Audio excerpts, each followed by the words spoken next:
Martine Biron, Christian Dufour, Paul Journet, bonsoir. Bonsoir. Bonsoir. Un mot sur le sondage. Je ne sais pas dans quelle mesure ça vous étonne ou pas. On va regarder ensemble rapidement là, le fait que les 2/3 des Canadiens, 64 veulent se faire vacciner. Pas demain matin, mais presque. Ça, un petit tour de table là-dessus, c'est bas, on s'attendait à ça, Martine? Bon, je pense que les gens ne veulent pas servir de cobayes, puis ils veulent avoir toutes les informations nécessaires, leur disant à quoi ils s'exposent, savoir quel type d'effets secondaires ils vont subir. Pour l'instant, on a quand même assez peu d'informations, et même les scientifiques ont peu d'informations. Il manque de données. Ils disent qu'ils ont accès seulement aux communiqués de presse. Alors oui, on veut avoir un peu plus de détails avant de tendre le bras, là, et c'est normal, je pense. C'est une sagesse, Christian? Bien, c'est rassurant parce qu'on pouvait craindre que ça soit plus bas. On vit en fait dans une culture sanitaire où le risque zéro s'est imposé. Donc, c'est un peu compréhensible que pour beaucoup de gens, avant de s'embarquer, ils veulent en fait savoir les conséquences. Cela dit, personnellement, dans compte du fait qu'on vit quand même un cataclysme planétaire, une tragédie historique qui fait énormément de dommages à tous les niveaux. Je suis toujours étonné de voir qu'il y a des gens qui ne sont pas capables d'assumer le risque qui va avec un vaccin, qui est quand même l'issue, la lumière au bout du tunnel. Mais en tout cas, c'est rassurant, parce que ça aurait pu être plus bas que ça. En France, c'est à peine 50 %. Oui, Paul? Oui, surtout que le risque de ne pas se faire vacciner, on le fait porter aux autres. Donc, ne pas se faire vacciner, c'est un geste individualiste, voire égoïste. Moi, je note que les scientifiques disent qu'il faut un taux minimal d'à peu près 70 de vaccination pour atteindre le résultat espéré. Bien, on est presque déjà là avant de savoir quel vaccin serait administré, puis avant d'avoir tous les détails sur ce ou ces vaccins. Donc, c'est quand même assez positif là, comme donnée dans le sondage. Et l'autre donnée, puis on vient d'en parler un peu indirectement, mais 71 des gens se disent d'accord avec la phrase « Je m'inquiète des effets secondaires ou risques associés », on va le voir à l'écran, au vaccin. 71 qui s'inquiètent. C'est normal compte tenu qu'il a fallu ingérer ça de manière extrêmement rapide, Martine. Oui, bien, c'est ça. On présume que les tests ont été faits au complet, mais comme je disais, il manque pas mal d'informations. Mais à partir du moment où on explique bien ce que va faire le vaccin, parce qu'écoutez, les scientifiques disent qu'on n'est même pas certain qu'on va être qu'on ne pourra pas transmettre le virus une fois vacciné. On va être protégé des symptômes, mais on risque de rester contagieux. Alors, il y a des zones d'ombre qui font qu'on n'a peut-être pas... On veut certaines réponses, mais si on regarde les vaccins qui existent présentement, il y a quand même des maladies importantes qui ont été presque éradiquées, là, la rougeole, la polio, la varicelle. Alors, il y a un bienfait des vaccins. La COVID a quand même tué des milliers et des milliers de personnes. Mais maintenant, est-ce qu'on va être plus malade en se faisant vacciner? Pour l'instant, on n'a pas toutes ces réponses-là. Oui, Christian. Ben, en Grande-Bretagne, là, où la campagne de vaccination commence, là, la santé publique là-bas dit vraiment qu'il n'y a pas beaucoup de risques. Moi, en tout respect pour Martine, moi, je ne trouve pas ça normal à ce point-là, qu'on se préoccupe à ce point-là d'effets secondaires possibles.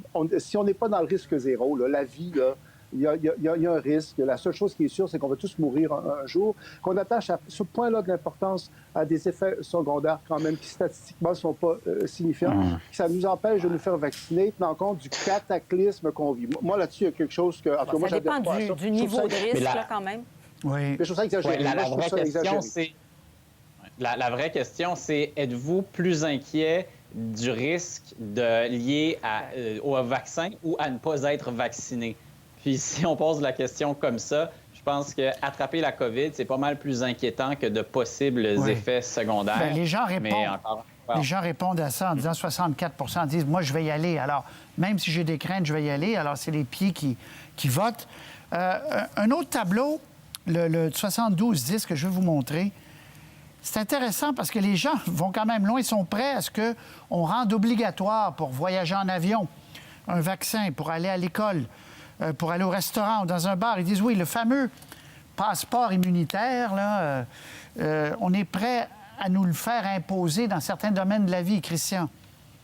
Ben, oui, le gouvernement a la possibilité légale, d'après ce que je comprends, de rendre le vaccin obligatoire, mais ce serait vraiment mieux qu'on n'en arrive pas là. Mais en même temps, je pense qu'on peut l'imposer de façon indirecte. Comme vous l'avez dit, en fait, c'est très compréhensible que les compagnies d'avion exigent que les gens aient été vaccinés avant de les accepter ou d'autres institutions. J'ai l'impression que c'est comme ça que ça va procéder. Le marché va faire son travail, ça va se faire de façon indirecte. Et on n'aura pas à aller jusqu'à la vaccination obligatoire qui aurait vraiment des effets pervers qui pourraient vraiment nuire à l'objectif. On en parlait la semaine dernière. Christian, vous étiez là, entre autres, et on disait quand les gens vont voir les premières images à la télévision de gens se faire vacciner, là, l'impatience va augmenter, là, va grimper ici. Là, on va dire, bon, bien, à quand notre tour? Je vous propose un extrait d'Ottawa, aujourd'hui, le chef conservateur qui revient à la charge avec ça. Au Canada, notre gouvernement libéral dit seulement quelques Canadiens vont être vaccinés en septembre. Comment les Canadiens vont se sentir quand l'économie américaine réouvre, mais nous, on doit rester en confinement? Pourquoi ce retard? Santé Canada est actuellement en train d'étudier 4 différents vaccins de façon accélérée et on a sécurisé des dizaines de millions de doses de tous ces vaccins pour les Canadiens. Bon, ça tourne comme ça depuis une semaine à Ottawa. C'est constamment la même critique, Paul. L'opposition dit « vous auriez dû faire ceci, cela ». Le gouvernement qui répond « regardez, on a commandé, on attend ». On tourne en rond un peu.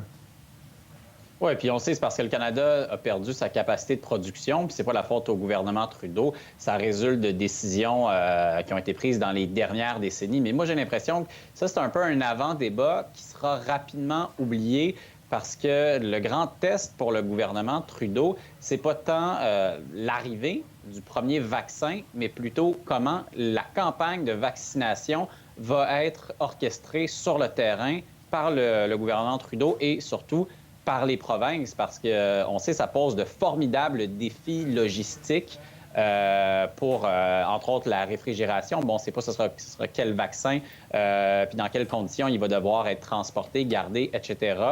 Mais pour ce qui est ressources humaines, les gens qui vont vacciner, etc., ça va être très compliqué. Et j'ai l'impression que c'est surtout ça, le grand défi qui attend les gouvernements. Et si le vaccin arrive un peu en retard, ça leur donne des arguments de moins pour essayer de se justifier s'il y a des ratés. Parce qu'elles ont vraiment le temps en ce moment, les administrations, de se préparer et il n'y aura aucune tolérance pour les erreurs. Oh, oui, c'est mieux d'être prêt. Ça va être oui, de ça, Christian. je pense qu'on va parler très bientôt. Moi, je trouve que c'est un problème politique majeur pour le gouvernement Trudeau et l'opposition conservatrice a senti la vulnérabilité. Les Canadiens vont dire, puis nous autres, là-dedans, qu'est-ce qu'on fait? Mais moi, j'ai dit la semaine passée que je me sentais un petit peu comme un citoyen de seconde zone, puis je le pense encore. Le Canada, pour moi, c'était pas ça. Gouverner, c'est prévoir. Bon, c'est vrai qu'on ne produit pas de vaccins, mais j'ai lu aujourd'hui que les vaccins qui sont utilisés en Grande-Bretagne actuellement, ils viennent pour une bonne part de Belgique.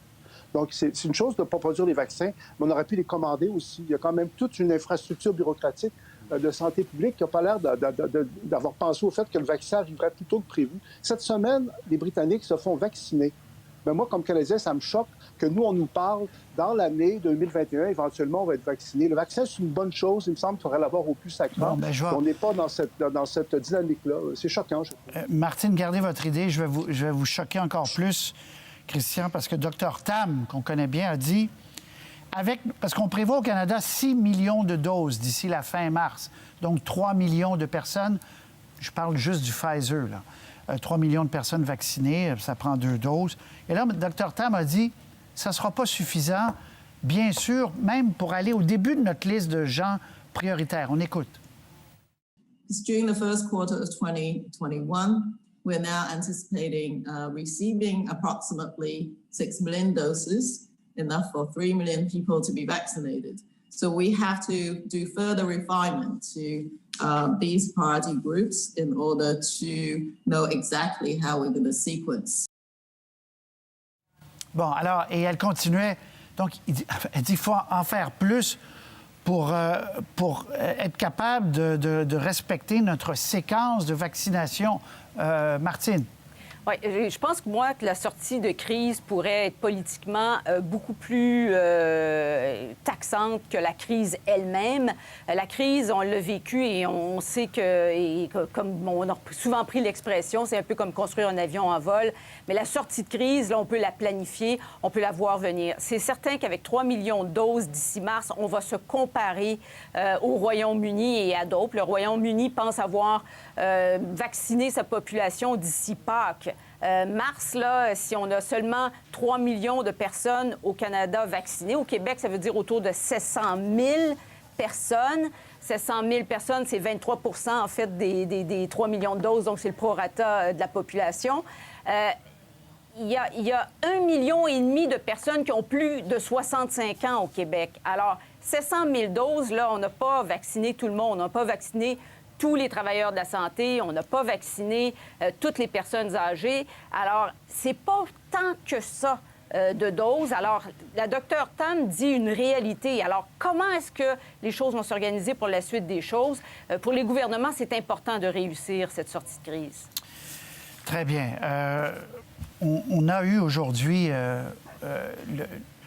on a eu une vision à Québec là, de la crainte qu'on a, Martine, avec la vice-première ministre qui a dit, bon, bien, les attroupements, là, on va y voir, parce qu'avec les cas qu'on a vus aujourd'hui, c'est un nombre de cas record, d'ailleurs, depuis le début.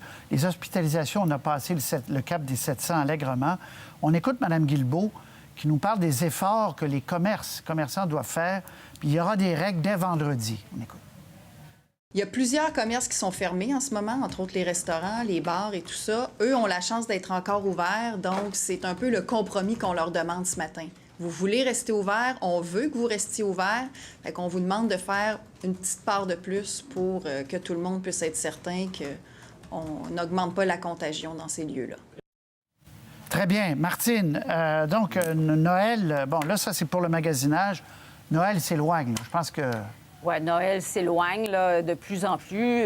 Écoutez, ça fait quand même un bout de temps. Je pense que le premier ministre prépare les consciences en disant, écoutez, c'était le 19 novembre qu'il a annoncé la première fois les 4 jours pour Noël. On est à 1300 cas. Rappelez-vous, il avait dit, il faut se rendre en bas de 1000. Mais on n'est pas en bas de 1000, on est à 1500. Alors, la décision va se prendre la semaine prochaine, mais...